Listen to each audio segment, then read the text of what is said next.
This is a Maverick ML8.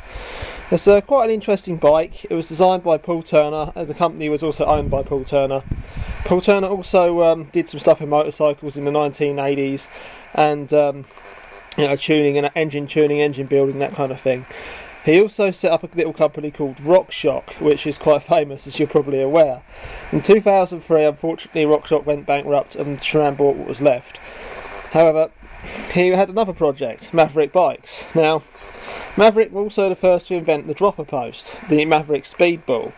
However, due to financial difficulties, Maverick sold the design to Crank Brothers later on.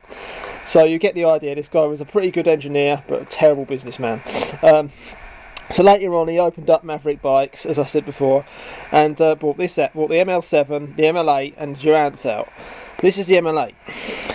They all had the similar monolink suspension design, so you had the rear swing arm, if you like, and then they had this mono link, so there's one link in the middle, hence the name, then the front section of the frame.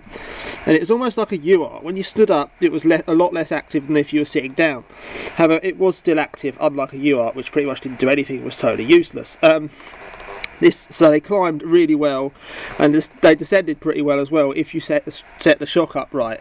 There was no lockout on the shock, just a rebound adjustment only, and the shock is integrated into the rear frame.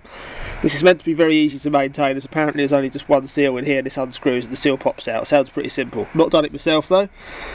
On this particular bike we have these lovely blue cranks with red chain rings, and that's kind of cool. Anyway, back to the subject of Paul Turner. So he carried on running this company to about 2012, when then Maverick Bikes unfortunately went bankrupt as well. But one of the he also then after that he decided to try and start his own bike park, but I think people trespassed on his house and things like that, and done other stuff like that, so he didn't have any luck with that either. I have no idea what he is doing now. If anyone knows, please let me know.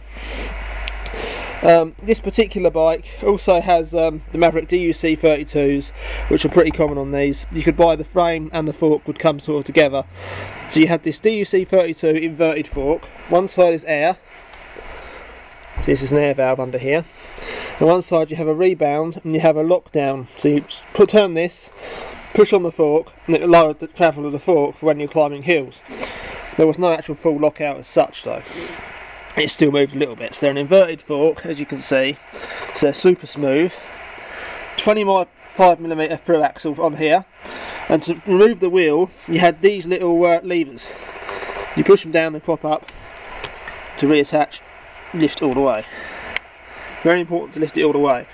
One thing I did notice is that the stanchion guards, you can sometimes end up knocking yourself on these little bits here. Yeah, you end up cutting your fingers off every time you take the wheel out. Fun.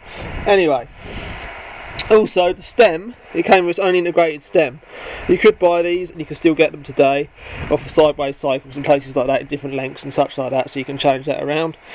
I believe you can also move it back and forth. I haven't tried it though. On this we have these Spank Spoon handlebars, which are 785mm. I will put a front brake on this. It'll be a Clark's M2, the same as this one here. Green Danny Mechanical grips on there. It's got the comes with these halo wheels. I may find another one for the rear, but I don't have another one. I only have the Mavic wheel on the front. The front wheel's a Mavic. This is a Mavic 717 disc with reinforced spoke eyelets and that 25mm DUC 32 hub. The rear end, oddly enough, is quick release. So it's just a normal quick release axle on the rear, so that's pretty interesting. Now I've got that holo wheel with it. These wheels alone new were £400, so you know I can probably throw another Sun wheel on the back there if you want, and I'll take the £70 off. That's about all really. The Maverick ML8, it's got 9-speed gears, so it's 9x1. It might need some adjustments to that, but this is aimed at people that sort of like playing around with bikes and things like that. This is a bit of a rarity. I would also consider swaps for something else. I've just kind of got a bit bored of this. I don't know why. I just kind of have. Like, I'm after buying a GT Lobo or something like that. Maybe a STS in the right condition, or the right model of STS. So yeah, that concludes the video of this Maverick ML8. See you later.